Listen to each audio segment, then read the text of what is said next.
কবিতাৰ শিৰোনাম হাৰ্টথ্ৰব। কবি চন্দন ভূঞা।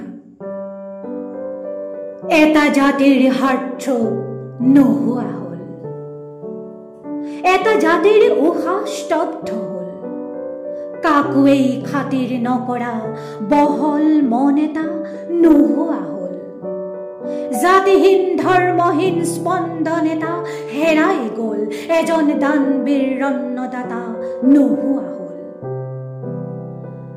মায়াবিনী ৰাতিৰ বুকুত এজাক মলয়া বতাহ স্তব্ধ হ'ল, উজনিৰ ৰেলখনি কেনিবা গুচি গ'ল, পাখিতেই পাখি লগাই অন্তৰ্ধান হ'ল, জীৱনৰ ৰংবোৰ ৰং হৈ ৰ'ল।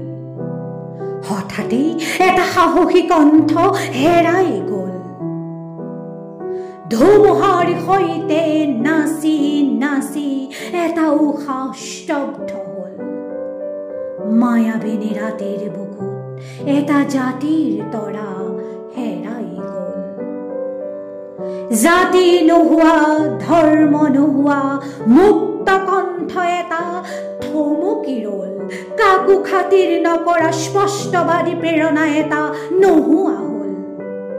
পলিটিক্স নকৰিবা বন্ধু বুলি কোৱা নক্ষত্ৰ এটা হেৰাই গ'ল, স্বাভিমানী দিলদাৰ সত্তা এটা আঁতৰি গ'ল।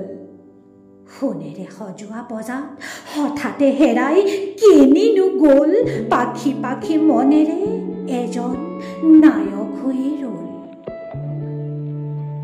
নিমিষতে খবৰ এটা বিয়পি গ'ল, সুৰীয়া কণ্ঠ এটা নোহোৱা হ'ল, এটা যুগৰ ধাৰা থমকি ৰ'ল, ৰাইজৰ স্বাৰ্থত যেন কৰিম বোলা কণ্ঠ এটা হেৰাই গ'ল। জাতিৰ হাৰ্টথ্ৰব হেৰাই গ'ল, সাগৰ তলিত শুবৰ মন থকা মানুহটো সাগৰতে শুই গ'ল, গোটেইখন নিমাও মাও হ'ল। সাহসী কণ্ঠ এটা অমৰ